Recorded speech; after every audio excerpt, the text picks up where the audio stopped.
What's going on, family and friends, my nursing family? Welcome to another episode of the You Glow Nurse podcast with me, your host, Fallon Lopez. Today, I have a wonderful conversation coming to you live from another sister in the beautiful city, the hot city of Houston, Texas. My friend Rama Walker is on today. So I'm so happy to speak with her today. But before we get into all that, y'all, just want to remind you, if you've been watching, if you've been tuning in, make sure you like, subscribe, and join our wellness community for nurses. Please subscribe, leave a comment, a review. It means so much to me and to others so that they can tap into this wellness community and know what's up. They will know what's going on here on the You Glow Nurse podcast. So make sure you join us. Thank you. Okay. This season 4, we've been talking about restoring purpose, redefining our purpose as nurses. Like I've shared in previous episodes, I went through some difficult times earlier this year with my own health, with my mental and emotional, spiritual health, where I was questioning my purpose. Like, God, what am I doing here?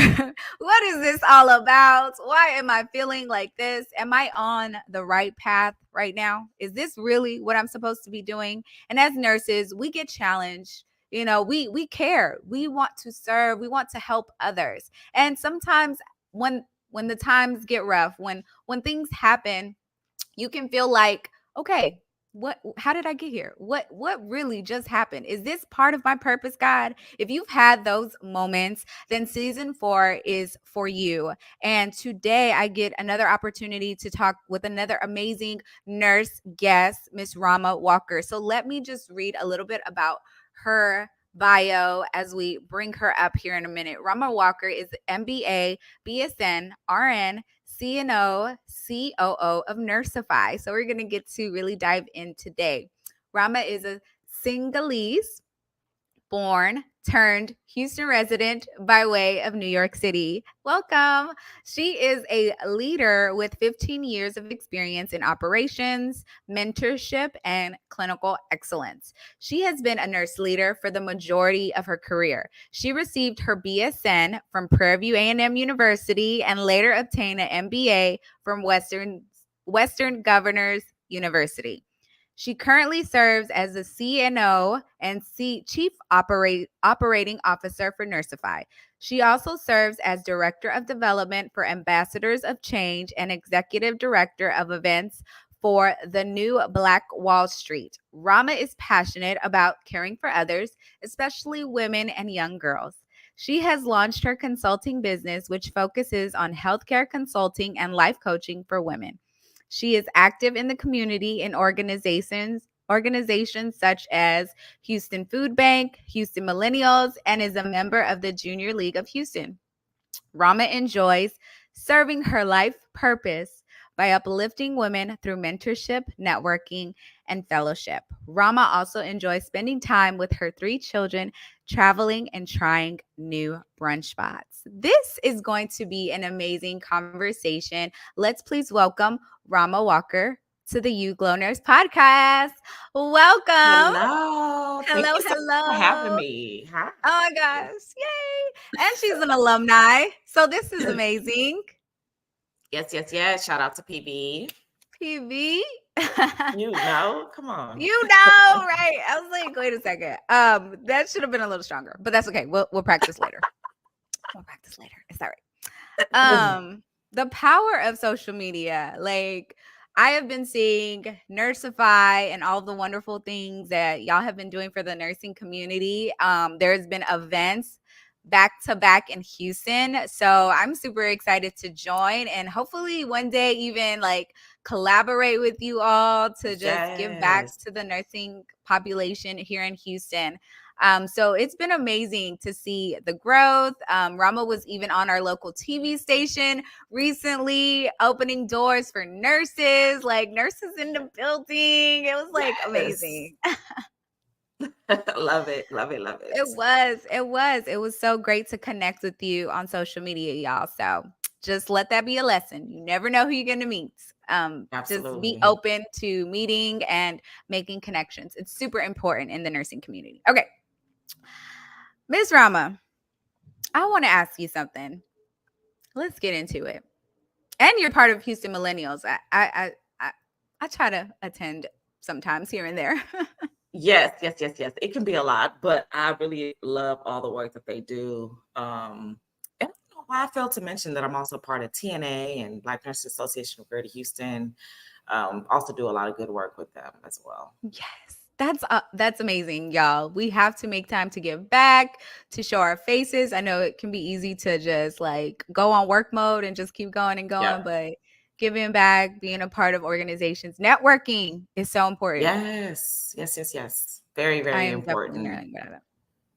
Yeah, but it takes some time to get to a place where you are feeling like empowered to step into those Yes. spaces and places. So, Miss Rama, I want to ask you, when have you felt most empowered in your purpose? Let's start right there. So I think that I've always known that I like to take care of people. I grew up as the eldest in my family and was my mom's right-hand man as far as managing the household and taking care of everybody. So feeling empowered in my purpose really came in, I would say when I first aligned it with my career was in outpatient nursing. I think that is the best opportunity to grow relationships with your patients because in normal settings of acute care, you meet the patients, take care of them maybe a day. You might get lucky and take care of them for consecutive days, but then they go home. You never really know what happens. So in outpatient setting, I worked in wound care and literally was able to take care of the patient from beginning to healing.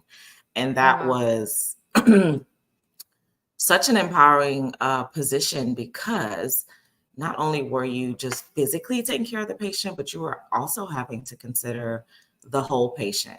And so my Mhm. director at the time used to say, we don't take care of the whole in the patient, we take care of the whole patient. So because you have to understand their lifestyle, you have to understand how connected are they to this limb per se, because the amputation may be a conversation down the line. How are they caring for Mm. themselves? Are you in alignment with making sure they understand how much what goes into their bodies, their family environment, their social environment? And so you have so much responsibility when it comes to caring for this patient and their wound, and they become part of your family. And so I took that very seriously. I knew that everything I say, my body language, how I approach the patient, how I educate the patient really impacted their healing journey. Outside of the scientific stuff, all the other things were really so important. And I eventually became the leader of that department. That was something I made sure that my team was well aware of. Like, our patients are watching our every move, like your energy when you walk into the room. How gentle are you when you're undressing their bandage? What's your facial reaction? If there's an odor, how do you make them feel comfortable? So there's so much power that goes into the care that we provide, and they carry that with them when they go home. So that mindset that you're handing off to the patient is just so important. I love that. I love that. I just hear, you talking about like forming a relationship with your patient in a Yeah. different nursing experience. Yep. We all might have start off, or sometimes you always think like when you're a new nurse, you're thinking like, hey, I have to get this inpatient experience. That's the totality of Right. my nursing empowerment. That's where I'm going to feel my most confident when I am learning these skills, when I'm inpatient, when I'm taking care of all these patients. But what I hear you saying is like forming that trusting relationship with a patient in a different setting, that outpatient setting. And it's funny because I Absolutely. work I work in outpatient right now, and it's Hmm. been so uncomfortable. It's Yeah. different because I'm It's a so critical different. care nurse. It is. Yeah. It is. And sometimes when you're in a different environment, you can feel just like the new person, unempowered, the Yeah. opposite, Hmm. So Yep. when was the time that you felt like maybe not as empowered, but through it you got to purpose on the other side. For sure. I think in that the way that you're feeling in the very beginning, when you come into, for example, established patients, right, that have already had a relationship with another nurse, and then you go in to take care of them, and they're looking at you like, who are you? And they're literally criticizing every little thing you do. Well, my nurse does it this way. And Yeah. like, you don't really know. This is the product that you're supposed to use. And you're like looking at the orders and you realize that maybe Nurse Susie, adds a little extra tape in a crisscross and that's not in the order. So being able to explain to the patient that you're just as competent and just as knowledgeable.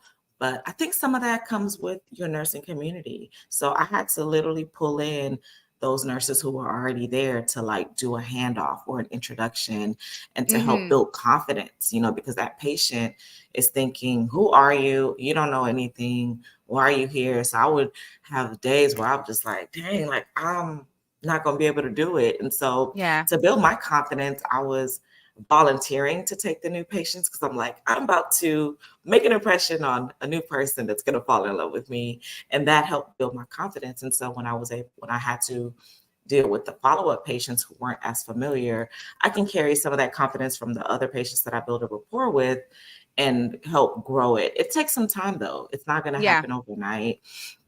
And the more you ask questions, the more you learn. I think some of that insecurity can come from the newness of it all, the lack of knowledge. And even though you're knowledgeable in general, there's something new and different and uncharted about these new waters.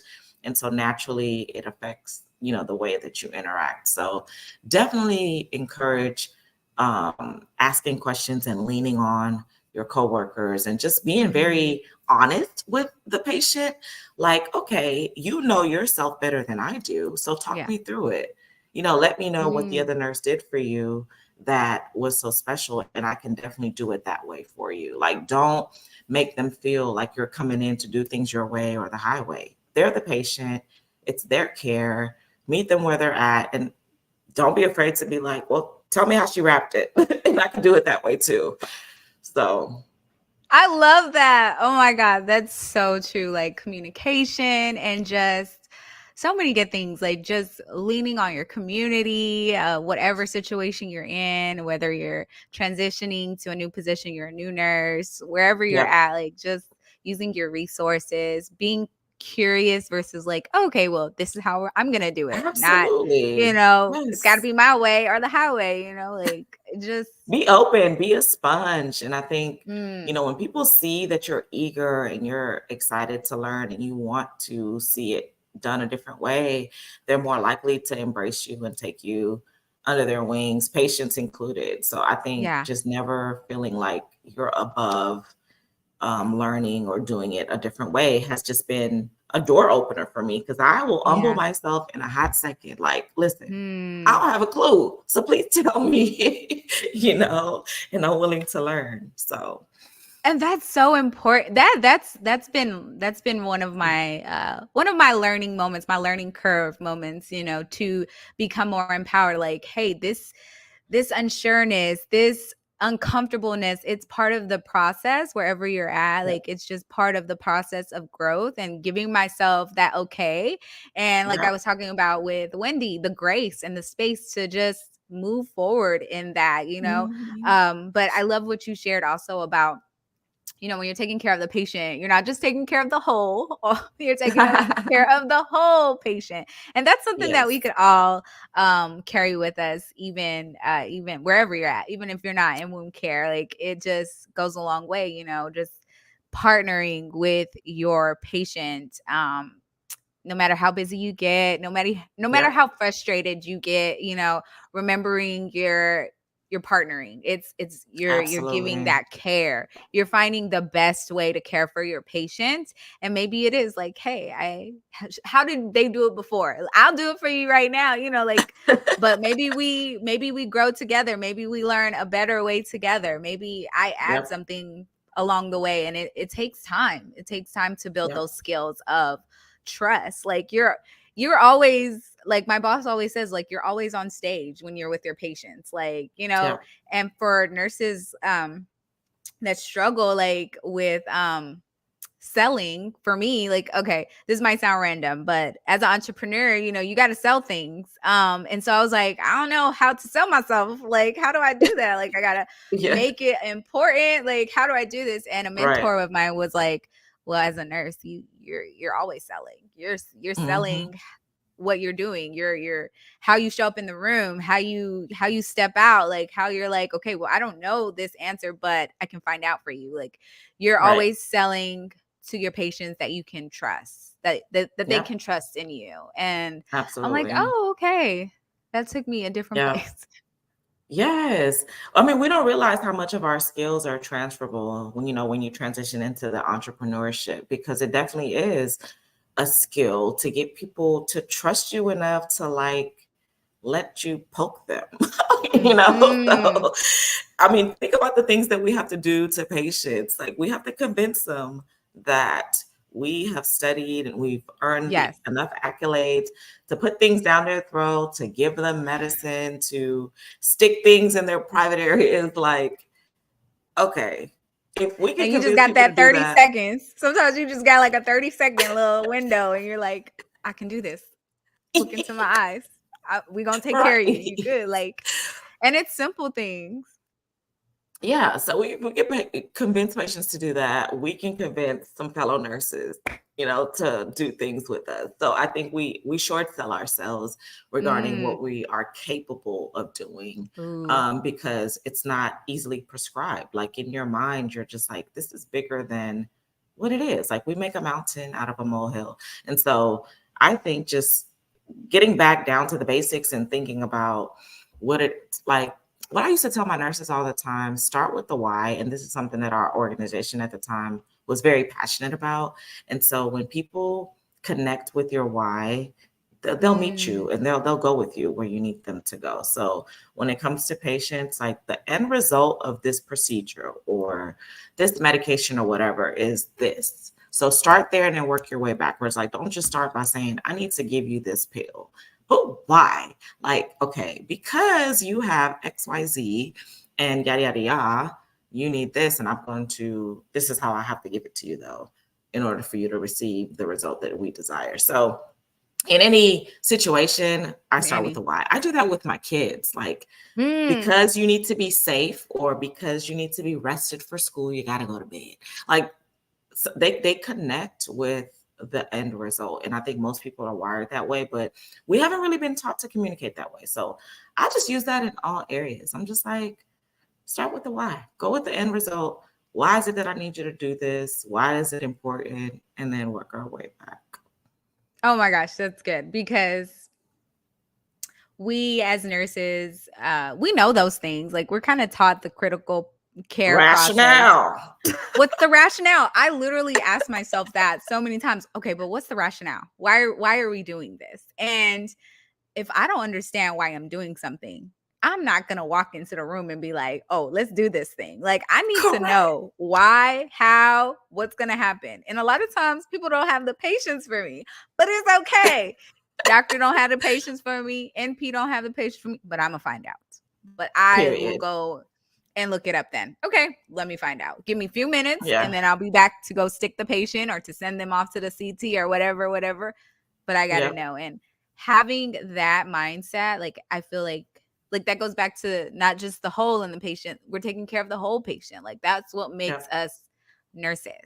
But what do Yep. you do when you get to that place where you're like, well, I'm just a nurse, like, it's not this Mm. empowered feeling. It's just like, maybe you got burnt out, you're emotionally overloaded, you're just fed up. Like, how do you get back on track with your purpose? Like, back to your why, right? Like, Yeah. have you ever experienced a time like that? And how did you navigate it?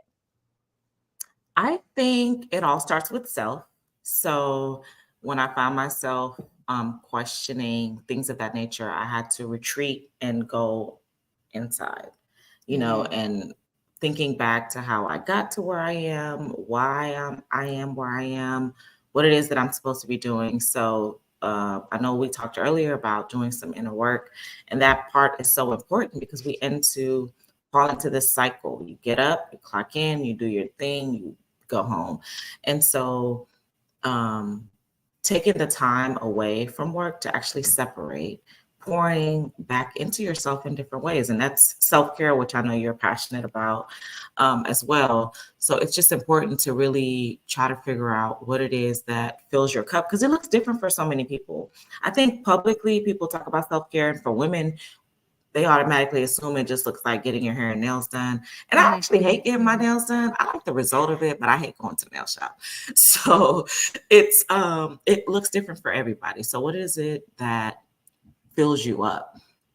And if you can get back to that, because if you don't come to work as your whole self, it doesn't take much to get depleted. All it takes is one coworker saying the wrong thing to you, or x-ray, not picking up your patient on time, or whatever. There are so many little things that could take you off your game because you're coming as a part of you, not your whole you. And no one's responsible for your whole you but you. So, we tend to blame everything around us about the environment. And granted, yes, that plays a role, but a lot of it has to do with attitude and how you approach every situation. So if you're not intentional about caring for yourself, there's no way, you don't even know what you want. Like, how could you expect people to respect you and treat you a certain way? You're not respecting yourself enough to care for yourself. So I just say it starts with self. So when I found myself in that situation, I did the inner work. I got a therapist. I was journaling, praying more. I took better care of myself. I was drinking more water and getting more rest. And it's like all these things that we take for granted that we're supposed to be doing. Packing my lunches, making healthier choices. It all, like, there's all these categories of things that we neglect, but it manifests in our work life or in our relationships. And then all of a sudden, it's your partner that's the one in the wrong, or it's your coworkers that you can't stand. Well, really, have you really done the work? Like, have you done the work that you needed? Have you taken the time to care for yourself and setting the standard on how you want to be cared for and taken care of? If not, then we really need to take several steps back and like make sure that that's a focus. And because I tell people all the time, why are you wasting energy on things you can't control? I can't go to work and ensure that no one's going to call in. I cannot ensure that all my patients are going to behave well. But what I can't control is how well I rested the night before. I had a good breakfast. I got to work on time. I'm organized. I'm focused. I'm energized. And that way I can deal with whatever comes my way. But to like spend all my energy getting all worked up because XYZ is not happening how it's supposed to happen, that's a waste of time and energy. I just focus on what I can do. Like, I'm going to listen to my music on the way in. I'm going to make sure I eat right. I'm going to make sure I have a good meal. I'm going to make sure I've spent my free time away from work doing the things that make me whole again, spending the time with the people that I care for. So there's a lot of responsibility on us, and I think we tend to pass on to people.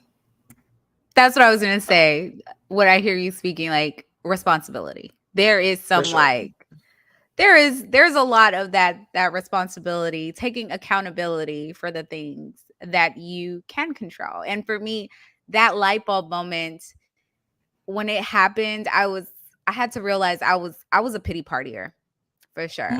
I was the one throwing the biggest pity parties, like, oh, well, it was me. I'm the poor Latina girl. I don't have as much experience.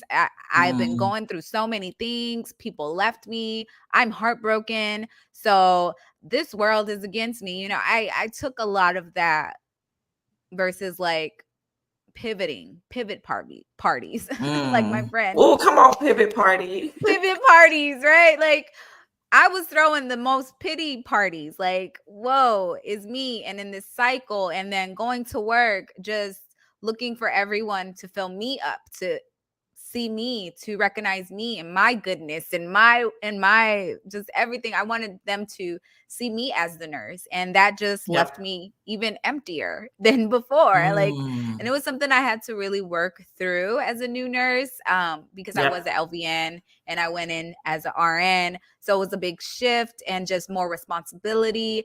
But instead of taking the responsibility that I could, I was like shifting it off to everyone else, throwing the big pity Mm. parties, feeling bad for myself, and getting into this cycle.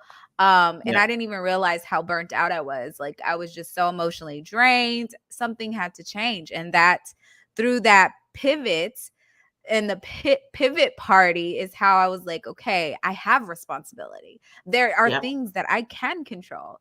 And when I Right. realized that, it was such an enlightening moment. It was such a like For light bulb moment. The sure. light came on in the dark room. I was like, Yep. oh, Right. there are Right. things I can help.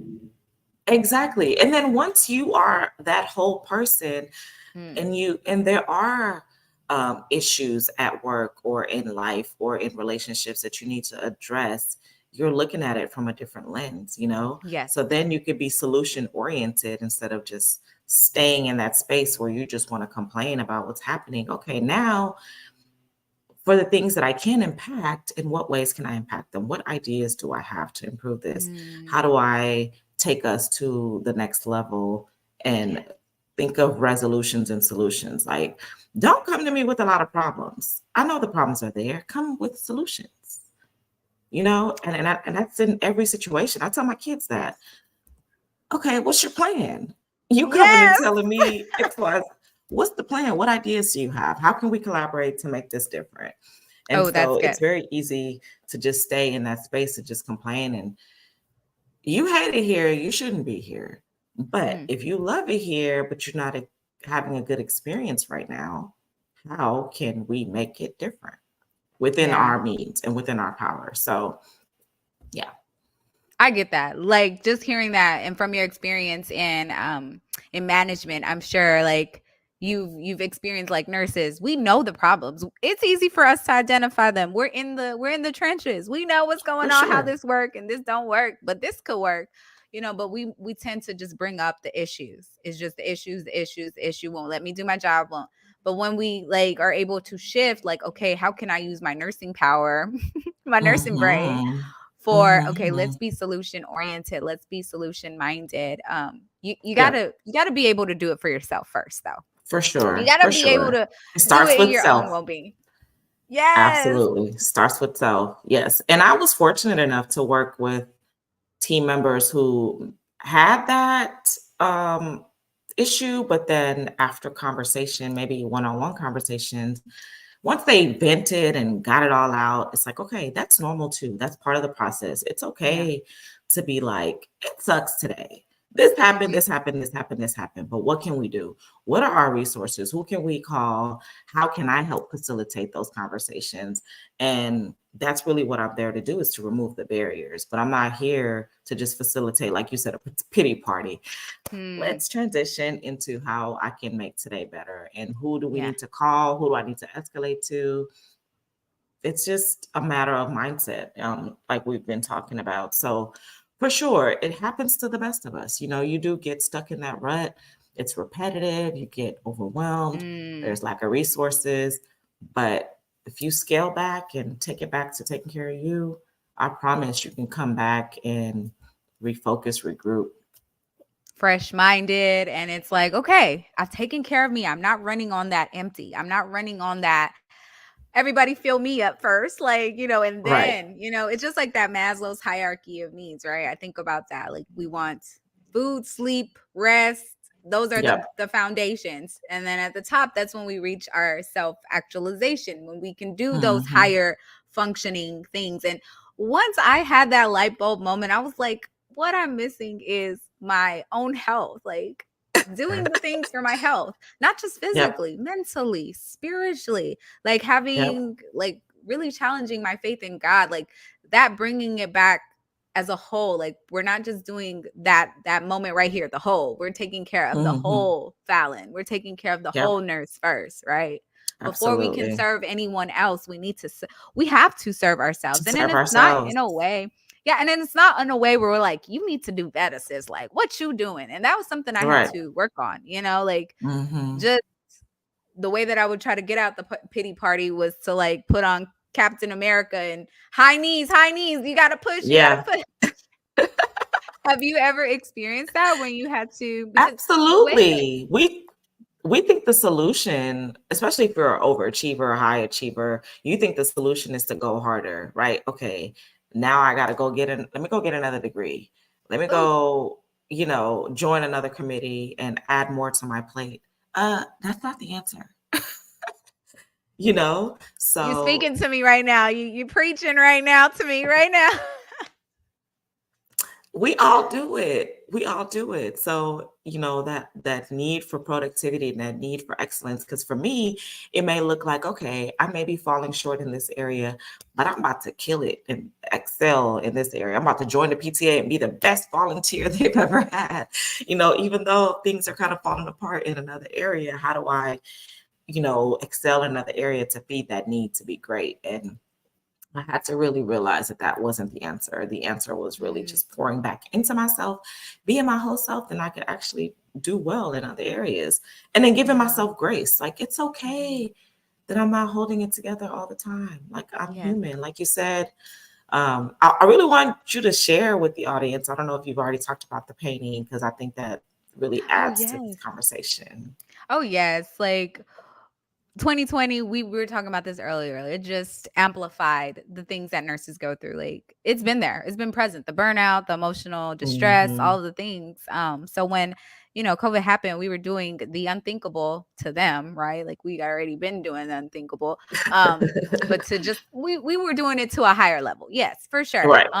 Showing up in the unknown, they were calling us superheroes, and oh yeah, Hmm. your superhero cape, and you're doing amazing. All well-meaning, all heartfelt, all of it was encouragement to us, but it lacked that humanity part, So I Hmm. felt like there was something. Don't forget about my humanity. Like, I'm still a Yeah, person underneath this superhero cape. Like, I can't put on the cape all absolutely. the time. So I painted that out. I shared that, and I thought it was kind of controversial, but a lot of people they They aligned with were it. rocking with Yeah, they're it. like, Yeah. yeah, my hospital even put it up in their gallery, and it was up there for a little bit, and people looked at it and gave me compliments, and I was like, oh, okay. And it was a simple painting, but it said, I'm not a superhero, I'm a human. And it was with the Mm. nurse, and she was crying. She was tired, and it's okay for us to be tired. And I think Yep. that just speaks to our humanity. Like, you can't do the high knees all the time. Your Right. body doesn't want that. Like, your body wants to feel Listen. safe, it wants to feel comforted, it wants to feel like, I can grow, I am nourished, and plants Right. don't grow in like a strict humid environment. They need water, they need sunlight, you got to talk Hmm. to them. We're Yeah. even more complicated than the plant. So Yep. what do we need to Yep. grow, right? Right. What do we need to grow? So yeah, Yep. that was the I love painting, what it it. was Love all it. about. Yes. Thank you for sharing, because I would love to see it actually. So I'll have to bring please it send out. me. Okay. Yes. You'll have to bring it It's out somewhere and here. show it. Yes. For Yes. sure, Yes. for sure. Yes. But just so important. I think I love this conversation just because it's doesn't require as many resources, I think, as people think when it comes to Mm, self-care. yes. People think it's like this insurmountable tax. Like, what do you mean? Take care of myself? Like, I take care of other people, especially nurses, which the majority of us are women. That's a conversation, right? That Yeah. impacts us. We're used to pouring out. And I love this wave of us taking time, and it's not selfish. It's very, it's actually the best thing you could do for the people that need you Yeah, is to come to them exactly. whole, be the best Yeah. version of yourself, and then you have enough to spare. Like, it's really simple math. Yeah. Keep pouring out. Eventually, you have nothing left to give.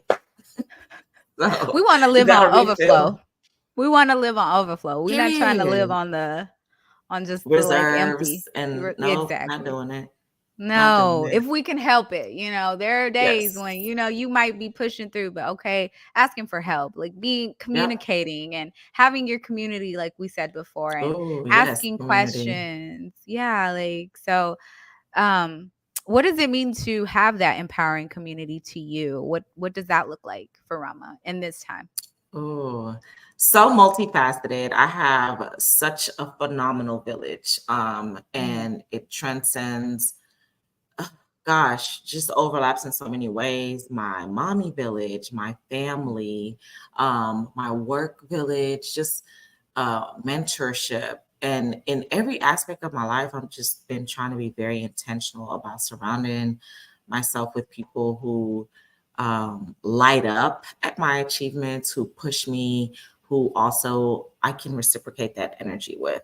And it's just been a safe space that I think, carefully curated, just been intentional about. So with my mommy village, it's just very important for us to be able to have these conversations and vent to each other, swap war stories, and just be able to be sharing resources and bringing each other in when there's events. We collaborate a lot when it comes to weeknight dinners. Sometimes we'll all get together and take turns or do a potluck style. The kids get to play. It's like a win-win. Mommies get to I hang love out, that. the kids get to play, dinner is taken care of, and it's all good, right? Oh my God, I love that. Um, Yeah. yes, and with the nursing community, with Nurseify, I think uh, the thing that I've always desired in my nursing career is having an opportunity for nurses to get celebrated without a cause. Like not it having to be Nurses Week, not it having to Mm. be someone getting celebrated for going above and beyond for a patient, but just for being a nurse simply. So we're able to curate these experiences in Houston. We've actually even done some in other states. Like we were at the Nurses March in Washington, D.C. a Oh, couple I of saw years that. Yeah. back. Mhm. And was able to get a networking event together just to get nurses together. And nurses just always really are so appreciative and very humble and very excited that someone is really without cost is just willing to get them all together in the same room to just chat. And doesn't necessarily always have to be about work. So I think the nursing community, part of what we are not seen as being more than a nurse. And we actually just Mm. ran a campaign with Nurseify, just so we're seen as humans, to talk about your painting is like, yes, nursing is what I do, but it's not who I am. There's Mm. more to me than that. I'm also a mother. I'm also an entrepreneur. I'm also a brunch enthusiast. I'm also a traveler. Like there's all these things about me that I think, people just stop at you're a nurse. And I love being a nurse. I'm always going to be a nurse. But it just doesn't define the whole scope. So my nursing community, my mom community, and then my friends and family, like my friends are my family. My family is my friends. And so I really try to make sure that there's opportunity and spaces for us to challenge each other, hold each other accountable, hold a safe space for vulnerability. All those things matter because outside of work, that's where I need to go to recharge. That's Mhm. where I spend time in reflecting and understanding and growing in relationship building Yeah. and having conversations because those skills also carry me um, into conversations that I may need to have in the business world, right? Because there's Mhm. really no buffer when you're an entrepreneur. When it comes to dealing with your clients and people of that nature, there's no HR person to call to have a difficult conversation with a potential Mm. client or a partner or a vendor. So just continuing to hone in on those people skills is very important. And then you have your business community. So being intentional about networking, attending events. I think sometimes, depending on your personality type, you may need to withdraw to recharge. I recharge with people. I'm like, I get my Mm. energy from others. Some people need to be in isolation in order to pour into themselves. So it's just very important to kind of know what your needs are or how it is that you refill so that you can do those things. So again, starts with self before even Yeah. building a community. How do you build a community around you if you don't even know who you are and what it is that your needs are? and then what you can give to the community. So again, every conversation, I just always take it back to self, because if you don't start with self, you might start surrounding yourself with people who don't serve you, people who can't pour into you, and then you're leaving yourself even more depleted because now you're Yeah. being stretched too thin. So if you don't know who you are, how you gonna ask people to help you? Like, How don't are do you that. going to be a part? How are you going to be a part of a relationship? Any relationship, Any romantic, relationship. friendship, motherhood, anything. It takes, like, you have to know thyself. Know thyself first. Listen, period. Know thyself. Because how can I ask you of anything and I don't even know what it is that I require? Mhm. And that's Mhm. where the tumultuous relationships, happen with work and with family, because it's like you're giving people mixed signals because you yourself don't have a clue. Yeah. Listen, So, social health, that's social determinant, that social portion of it, it's so important to our overall well-being. Like, yeah. it gets for granted way too often. We are social creatures, depending on your Hmm. personality, Hmm. you but we all need time for social people. We all have this basic need to know and to be understood, Yep. so having that need is okay, and finding Yep. your flow in that, your balance in that. Where do I land? Where do I stand in a relationship? It's so important. And starting with yourself. I think Yes. nowadays I'm more in tune with myself. Of course, I'm learning every day. Like, what is Falony? What is she? How does she want to show up? So that I Hmm. can be a part of a relationship, not just to take, but what can I add? Like you were saying, like, that's so Absolutely. Yep. important. Your The type of friend you contribution. want. Yeah, the type of friend you want, you have to be Be it that first. person. Yes, be that person. And sometimes it takes a little bit of a stretch, but Mm, it's a cycle. It reciprocates. And sometimes one person is doing the heavy lifting while the other person's doing the mm, receiving.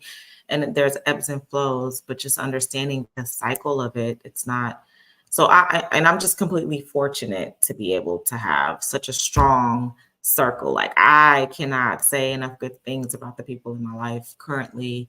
And, there's been some adjustment over the yeah, I was years. about to say, I'm sure there's been work in there too. You've been putting in some work to build that circle, that Listen, community. yes. And, therapy, I'm a big Mm, proponent of having things in your toolbox and just kind of knowing, like, you have that intuition that God put inside of you that kind of yeah. guides some of the things. But with therapy, I think you're able to differentiate, is this a Mhm. trauma response or is this my intuition? Yes. Because sometimes those two things can feel very similar. Like, you get Yeah. this feeling inside of you, but really you're being triggered by something different Yeah. versus, is this doesn't feel good to me. And we all have Mhm. that. We have that moment, when it comes to patient care. A doctor may Yeah. ask you to do something that just you may not be able to put your finger on it, but you're like, this doesn't feel good or doesn't feel right. Mm. Having the wherewithal to stop and be like, okay, Yes. let me, like, process this that I'm feeling. Because sometimes when you push past it, it could Mhm. really be detrimental, Yeah. 100%. Like, that pause for the cause. It don't have to be a whole Yes. journaling session. Maybe you just Yep. pause. What does Yep. this mean? What is this response? And I found myself Right. doing that. And maybe a tear falls. Maybe I have to go, okay, get back to me. What? Let me get back to the truth of it. Like, Mhm. who am I in this situation? Where does Fallon reside? So I get that back and forth. And so that today I was in my quiet time. I was like, Lord, what does this mean? Just so I get that. And you have to take that therapy. Mhm. Jesus and therapy I'm a huge Mhm. advocator for both, like trusting God in your purpose. What is this about? But also having the resources to work it out, to Yep. really in the moment when the times get tough, what are you going to do? How are Yep. you going to work it out? I think that is definitely a gem that we can share For with our sure. listeners today. Just taking a pause Yes, for the cause. Yeah. absolutely. Taking that Yeah. pause and moment for clarity is just very, very important. And it's okay. Like, I think in today's society, there's this need for immediate gratification, and people have this Mhm. Mhm. this need for you to immediately respond to them. And sometimes it just may look like like, I don't know that answer for you right now, or let me Yeah. get back with you, or give me a Yes. minute to process, and we're so used to, because we're texting and emailing, and people have this expectation that they want you to respond back to them immediately. And sometimes that's not really the best move, right? Yeah. Because you can have Yeah. an emotional response. And so that pausing is so important. And like you said, it doesn't necessarily mean, okay, let me get back to you next month. It could just look like you see that text and you don't respond immediately. Yeah. You Hmm. could, Hmm. take some time to get back to it and have a clear mind and a clear head. But yeah, that pausing is just so important. I like that. The texting, the answering messages, that's been something that I've had to, work with as well. Like if I see something come up, does it mean I have to automatically Right. respond? Maybe I'm not in the best moment, in the best headspace at the best time, but Yep. I will get Yep. back to you. I will answer you a little bit later. And I think that's Yep. that's an empowering move. That feels good Oh, right for there. Yeah. sure. It Yeah. definitely does. There's so much power. I mean, again, going back to like focusing on what you can control. Um, I would rather be thoughtful in my response than to Yes. just feel like I need Yes. to satisfy your request for an immediate response. Because then it's Or like now there's more work. maybe my expectation, maybe I'm Correct. overthinking it, like, "Oh, they're gonna think something." Like, Yes, no, for like sure. I've had to mute a lot of notifications, and there's certain people that when I'm on do not disturb, they absolutely cannot access me until I'm ready to really go and deal with that, because you do have these expectations from yourself and from others, and it's not always the best thing to do. Emails was always a struggle for me, especially as a mm, nurse leader, because it's on my phone. And so I remember getting feedback from one of my managers that reported to me. I had one in each site. When I first started and I joined the team, I would also respond to emails over the weekend. And oof, if they were CC'd on it, they would see my reply. And so I remember her sharing with me that she felt obligated to then also be as productive on the weekends, because she saw that I was working on the weekends. And so I had to take that feedback and be like, I wasn't trying to set the standard mhm, um, that you should respond to emails no matter what time of day they come in. It just so happens for me, I don't like to come into work in the morning with an inbox full of things. If I can respond, I will respond. If it doesn't require like an attachment, I'll just answer. So Monday, that's like one less thing I have to do. But if she hadn't have told me that, I created this thing for her where she felt, in order to meet up to my standard of productivity, that she had to be tuned into her emails at 11 p.m. and early in the morning. And for me, it was a way for me to control my anxiety when I got to work, because I hate opening my mm, inbox and it's like all these things in there. So I was doing something and not realizing how it was impacting her perception of what I expected of her. So creating and fostering that environment of like open communication, I would have never known, that I was doing that for her and causing her extra stress when she was trying to unplug. And I'm like, listen, that's me, but I don't have to be you. yeah, you yeah, yeah, know? yeah, So I struggled for a long time with that boundary with the emails, and um, because when you have a 24-hour department, you do feel like you have to stay connected mm, all the time, right? Because you got night shift people, you got weekend people. You can't really afford to just be like, I'm not dealing with work till I get back on Monday. yeah. Oh, that's such So, an interesting perspective to hear from a leadership side, like what it means to do self-care differently. And, sometimes people have different perceptions, but that doesn't yeah, necessarily have to be you, sis. Like, yeah, remember that. Like, if somebody's answering, going, like, it does not have to be you. It does not have to be it you does as well. not. Yeah. Yeah. And definitely Yeah. communicating to the people that you work Communicating. with, like, what are your boundaries? Okay, I understand you work at night and I let you sleep during the day. So you got to let me sleep at night. Feel free to send me Mm, an email and I'll get back to you. You can read it on your night shift. And if I'm up and I do respond, just know that yes, I'm engaging because I'm available. But just being clear in communication about, communication. it's just, listen, bottom line. If you don't tell them, they're gonna make up a story. Yeah. Yeah. Yeah. Yeah. I've And done that's it. just I've human done it. nature. You create this whole Mm, narrative in your head. If I don't clearly communicate and fill in the gaps for you, you are going to do it. Um, yeah. and I don't know what I don't know. You don't know what you don't know. So if I don't explain it to you, you're gonna come up with your own explanation. You're gonna Yeah. label this person as this, that, and the third. And that happens with coworkers. If you're quiet, people consider you disengaged. Like if you keep to yourself, you work hard and do your thing. Well, she's not a team player. Well, maybe this person just has social anxiety and has trouble connecting with others. And so if you don't communicate and find out why their work style is like that, you'll never know. And then we write them off as Yeah. somebody who's not a team player. So there's just all these things that come into play as humans. And I think, again, starting with self and trying to Oh yeah. go back inside and figure out how your interpersonal relationships are impacted by that. Yeah. I just hear this saying from my one of these somebody that I listen to a lot, Dr. What's her last name? Dr. Anita. She does the in the light podcast, and she's always like, why get mad about a story that you don't even know is true? Why be mad about that? You don't even know if it's true.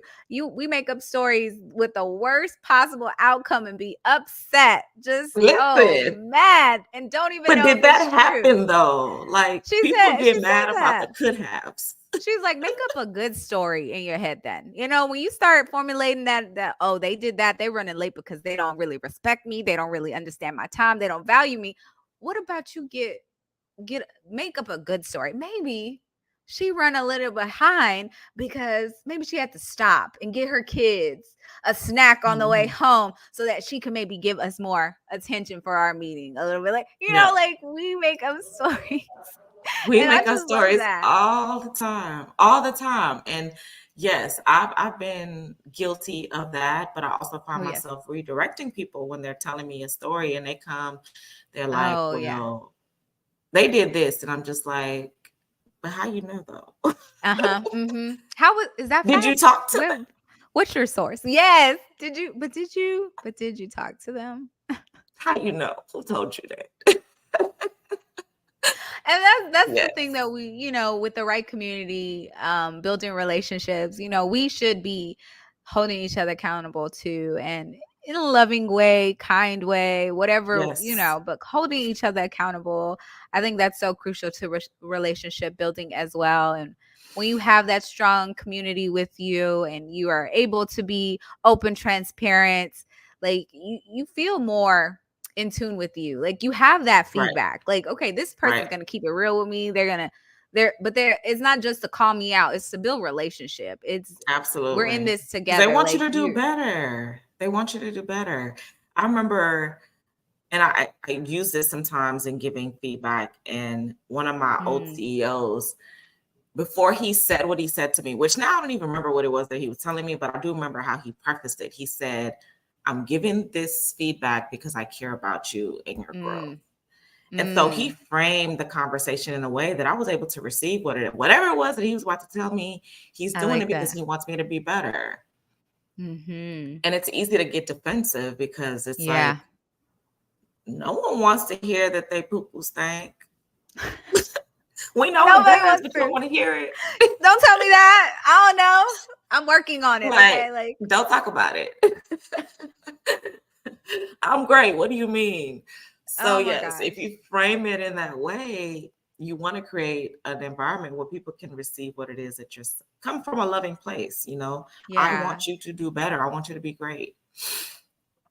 Oh, that's so good to have those tough conversations. That's something Mm, that we talked about on another podcast. Courageous conversations. What does it look like, yep. to open up, to be transparent? And I think in this season of empowerment and learning my purpose is just going Yes. back to like, okay, what is my intention with things? Like we've been saying, awareness, self-awareness. What are my intention with this conversation? Like, so you're not going back Mhm. and forth with that. Is it a trigger response? Am I trying to really help this person? Like, but what is my intention? Knowing Yep. yourself and why you want to communicate this, the overall why Absolutely. of the whole thing. Yes. What is the why? What is the rationale right now? Yeah. Why are we having this conversation? Will help you align and then verbalize, and it takes Yep. practice and over time. And whew, It I can't imagine does. as a manager what you had to deal with. Yes, it's like having a bunch of your children because you got to learn each individual. You have to Mm, understand what's best in your style of communication. You may have to say the mm-hmm. same thing 5 different ways just to make Yeah, sure that you reach everyone that you need to yeah, reach. And for sure. so that is so key and so important. Yeah, yeah, for sure.